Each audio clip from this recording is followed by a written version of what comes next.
I'm here with Tim Lee. Nice to meet you. Nice to meet you. Okay, so we'll jump right into it. Mm-hmm. How'd you get your start in the industry? Boy, way back, I was an engineer with Shell Oil out in Bakersfield, California, and I was straight out of college. And I realized pretty quickly on that I didn't have a lifetime career in engineering. And so about 2 years into that job, on my way to work was a abandoned movie theater. One day, a for sale sign popped up on the theater marquee, and then a week later, I had entered the industry. I signed a lease without really any right to do so. No experience in the business at all. Just I liked movies, and it was a really stupid thing to do. But after a lot of trial and tribulations, it eventually started working out, and that's how we started building the theater company. Oh, okay, great. Well, that answered the second question. Is how Alamo Drafthouse is. That 2 in 1. How does your family feel about your business and success? Well, I started the business with my wife, and so we were actually boyfriend and girlfriend, and then we worked the theater for about a year and realized we'd been together every single minute of every single day for 365 days, and that's probably a good trial for marriage, so we went ahead and made it official. And so she's been a part of the business since day one. We now have twin girls, 2-year-old girls, and my wife has stepped away from the business a bit. And the business of film distribution is relatively recent.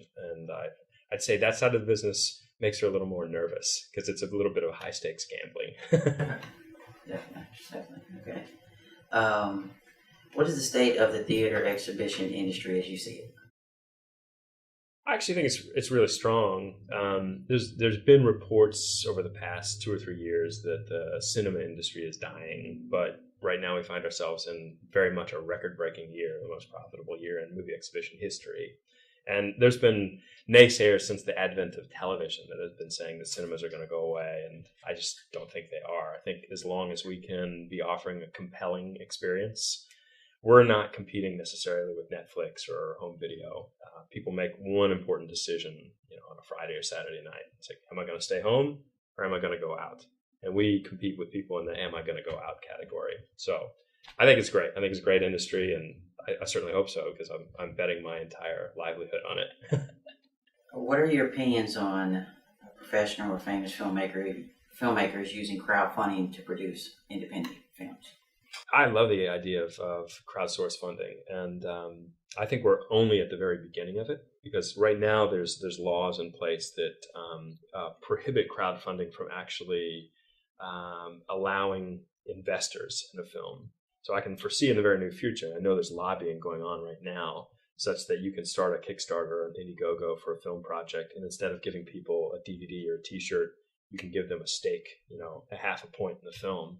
And that becomes really a powerful tool. So I think it's already successful. Most recently, in my mind, there's the Veronica Mars project that Rob Thomas, who's a very, very successful television producer, went through a crowdsourced operation and has raised millions of dollars to create the film that the studios wouldn't allow him to do. So I think it's a great tool for people that don't have any name, that are just getting their friends to help them put together a $5,000 movie, but it's also good, obviously, for independent producers who are making something that the studios just don't want to finance, but the fans do.